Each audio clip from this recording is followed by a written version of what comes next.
sujet. Mais Bazoum lui-même a donné le bâton pour qu'on le batte. Il a publié une tribune dans le Washington Post au courant de ce mois d'août. Il a publié une tribune dans laquelle il demande aux États-Unis et à la communauté internationale d'intervenir. Donc d'agresser le Niger pour le rétablir au pouvoir. Voilà.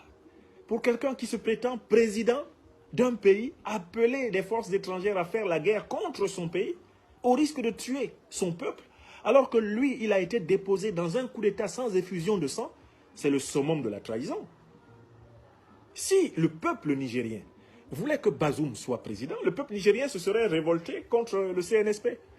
On observe que le peuple nigérien, par centaines de milliers, par millions, est sorti dans toutes les villes du pays pour soutenir le CNSP, à condition que le CNSP ne reconduise pas le régime vomi du PNDS. Le peuple nigérien est sorti pour demander au général Aboudraman Tiani, l'actuel chef de l'État, de mener un coup d'État révolutionnaire, c'est-à-dire un changement en faveur du peuple. Donc Bazoum, lui, il a écrit un courrier, il a écrit une lettre officielle, et le dernier paragraphe de cette lettre l'accuse, puisqu'il demande aux forces étrangères d'attaquer son pays.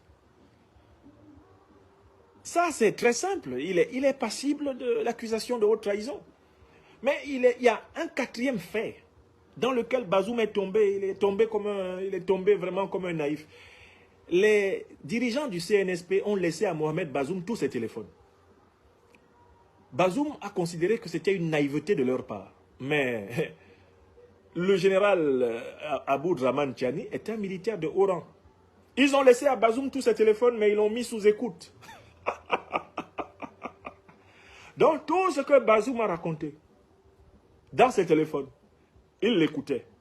Et dans ce qu'il a dit dans ses téléphones, il a donné encore des bâtons pour le battre. L'opinion africaine était très remontée contre le CNSP. L'opinion africaine pestait en disant, mais pourquoi vous laissez à Bazoum ses téléphones? Pourquoi vous le laissez parler? Hein? Faites un coup d'État propre, comme ça vous servez le peuple directement. Pourquoi? Le CNSP savait pourquoi il a laissé à Bazoum ses téléphones. Et Bazoum parla. Il jacta, il piailla. Bazoum jacassa. Il complota, il recomplota. Il vitupéra. Il brailla. Et dans tout cela, le CNSP était là avec son cahier. Quand Bazoum était en train de raconter sa vie, les fins limiers du CNSP notaient. Ah, d'accord. Il appelait en Europe. Il appelait en France. Il appelait en Angleterre. Il appelait en Amérique. Il a appelé au Moyen-Orient. Il a même appelé à la Lune. Ça a été enregistré. Ils lui ont laissé ses téléphones pour qu'il parle. Car de l'abondance du cœur, la bouche parle. Et Bazoum parla. Il parla trop. Bazoum donna à ses geôliers tous les arguments nécessaires pour qu'il aille à la prison à perpétuité. Oui. Le CNSP est assis sur des éléments bétonnés. Quand ça va sortir, mais les Nigériens vont s'évanouir. Le scandale sera immense. Et puis, il y a un cinquième fait. Mohamed Bazoum a avoué plusieurs fois qu'il avait pour allier certains groupes terroristes. Il l'a dit devant son armée, il y a des témoins. Le général Tiani l'a dit dans son discours. Mohamed Bazoum s'est permis, et ça c'est le sixième fait, de dire que l'armée nigérienne était moins aguerrie que les terroristes. Un chef suprême des forces armées qui discrédite, qui humilie sa propre armée de cette façon. Depuis quand? Depuis quand on peut considérer cela comme quelque chose de normal? Depuis quand?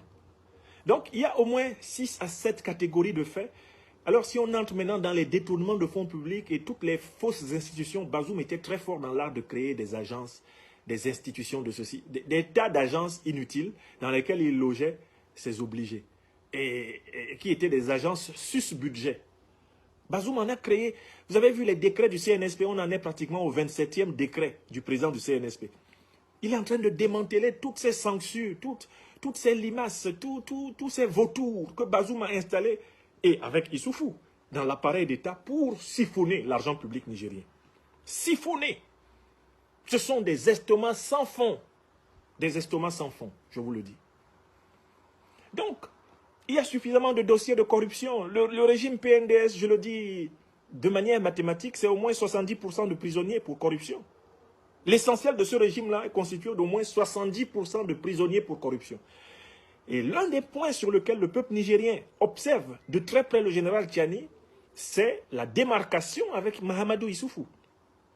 Si le général Tchiani venait à donner la moindre illusion, le moindre doute au peuple nigérien à propos de sa rupture avec la tradition, avec le patriarcat d'Issoufou, si le général Tchiani venait à être quelqu'un qui a fait le coup d'État pour Issoufou, et uniquement pour punir Bazoum de n'avoir pas obéi au grand maître Issoufou, le général Tchiani serait victime d'un coup d'État.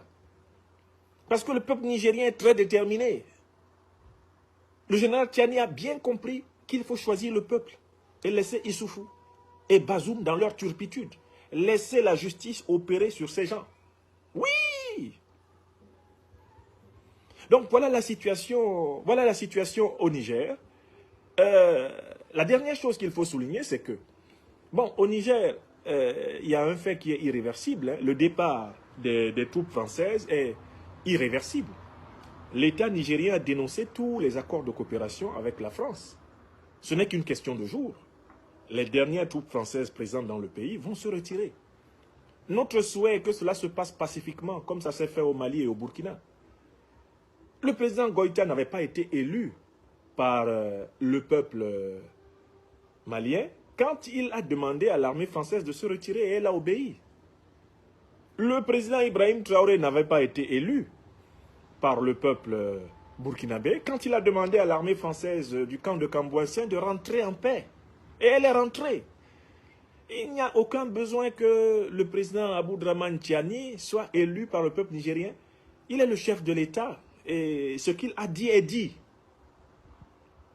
Je rappelle toujours à mes compatriotes français que le général de Gaulle, qui n'était élu par personne, a quand même obtenu que des millions d'Africains acceptent de venir se battre pour la France lors de la Deuxième Guerre mondiale. Personne à ce moment-là n'a fait l'objection de dire aux Africains ne venez pas parce que de Gaulle n'est pas élu. Vous êtes tous fiers aujourd'hui de la libération de la France du nazisme et du fascisme. Mais ça a été possible parce que quelqu'un qui n'était pas élu, un rebelle, un putschiste, le général de Gaulle, avait de gré ou de force obtenu l'implication des Africains dans la libération de la France. Il ne faut jamais oublier d'où vous venez. Et tous les coups d'État ne se valent pas. Tous les coups d'État ne se valent pas. Il y a des coups d'État néocolonialistes, ceux-là, c'est des coups d'État de vauriens, qui ne sont pas au service des peuples. Il y a des coups d'État révolutionnaires. Le coup d'État du Mali n'est pas un coup d'État néocolonialiste, c'est un coup d'État révolutionnaire. C'est la même chose au Burkina Faso. Et nous souhaitons et nous voyons le Niger prendre la direction du coup d'État révolutionnaire. Mais le coup d'État du Tchad, ce n'est pas un coup d'État révolutionnaire, c'est un coup d'État néocolonialiste. Les coups d'État civils de Ouattara, des dictateurs de la France-Afrique, les Ouattara, les Biya, les Sassou, les Bongo, les Eyadema, les Macky Sall, ce sont des putschistes, mais des putschistes civils qui sont pourtant bien vus à Paris. Donc maintenant, il faut arrêter de faire la morale aux Africains. Les Africains sont assez mûrs, ils ont toujours été assez mûrs pour distinguer un bon coup d'État d'un mauvais. Tout comme les Français ont eu la maturité, à un moment donné, de soutenir le général de Gaulle. Mais il avait fait un coup d'État contre le gouvernement de Pétain. Il ne faut pas que vous l'oubliez. La Ve République est née d'un coup d'État et d'un acte de rébellion. Je rappelle que le général de Gaulle était condamné à mort par la justice française au moment où il lance l'appel du 18 juin 1940. Donc on ne peut pas, quand on est citoyen français et qu'on a un peu de culture républicaine française, prendre tous les coups d'État et les mettre dans le même sac. Tous les coups d'État ne se valent pas. Sinon, la Ve République française n'aurait pas été fondée par un putschiste. La vérité, c'est ça. Et il va falloir s'habituer. Il va falloir s'habituer à l'accepter. La vérité, c'est ça. N'est-ce pas? Alors, mes chers amis, on avance. Je voulais là vous parler... Alors, toujours sur la France, je vais mettre un peu plus de lumière ici. J'ai une méthode pour ça. Voilà, c'est d'utiliser la lumière de cette machine. Voilà, on a beaucoup plus de lumière. Très